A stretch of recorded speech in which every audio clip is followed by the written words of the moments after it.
আসসালামু আলাইকুম ওয়া রাহমাতুল্লাহি ওয়া বারাকাতুহু। চলুন আগে আমরা মনোযোগ সহকারে এই ভিডিওটা শোনা যাক। হে আমার প্রিয়তমা, তোমাকে কতদিন দেখি না, তোমার চেহারা কতদিন দেখি না, তোমাকে কতদিন ছুঁইতে পারি না। হ্যাঁ, সবাই বলে তুমি আমার থেকে দূরে চলে গেছো, কিন্তু আমি জানি তুমি আমার কলিজার বক্ষ পিঞ্জরে আছো। এই ওয়াজটি আবু তহদ আনন্দ ভাইয়ের পুরাতন একটি ওয়াজ। এই ওয়াজে যে কথাগুলো বলা হয়েছে, এই কথাগুলো ইন্টারনেট জগতে প্রচুর ভাইরাল। এই ভাইরাল কথাগুলো দিয়ে অনেকেই তাদের প্রিয়তমার জন্য বিভিন্ন ধরনের ভিডিও বানাচ্ছে। প্রিয়তমা বলতে তাদের গার্লফ্রেন্ডকে। আবু তহদ আনন্দ ভাইয়ের এই কথাগুলো প্রচুর ভাইরাল হওয়ার কারণ হচ্ছে এই কথাগুলো সুন্দর এবং মধুশ্রুতি এবং শুনতে অনেকটাই সুন্দর। মূলত উনি সুশ্রীমূলক কথা কম বলে থাকেন।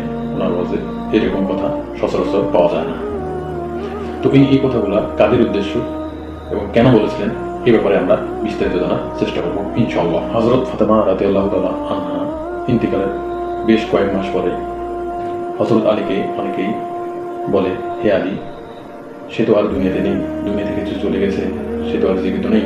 যখন আলী রাদিয়াল্লাহু তাআলা আনহুকে এই কথাগুলো বলা হতো, তখন তিনি এই আবু তহদ আনন্দ যে কথাগুলো বলেছেন, ঠিক এই কথাগুলো তিনি তখন বলতেন। হে আমার প্রিয়তমা, তোমাকে কতদিন দেখি না, তোমার চেহারা কতদিন দেখি না, তোমাকে কতদিন ছুঁইতে পারি না।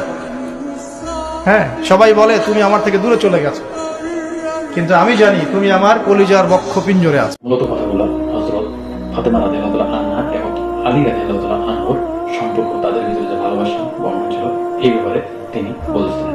কিন্তু ইদানিং ইন্টারনেট জগতে এই কথাগুলোকে ব্যঙ্গ করে বিভিন্ন ধরনের ভিডিও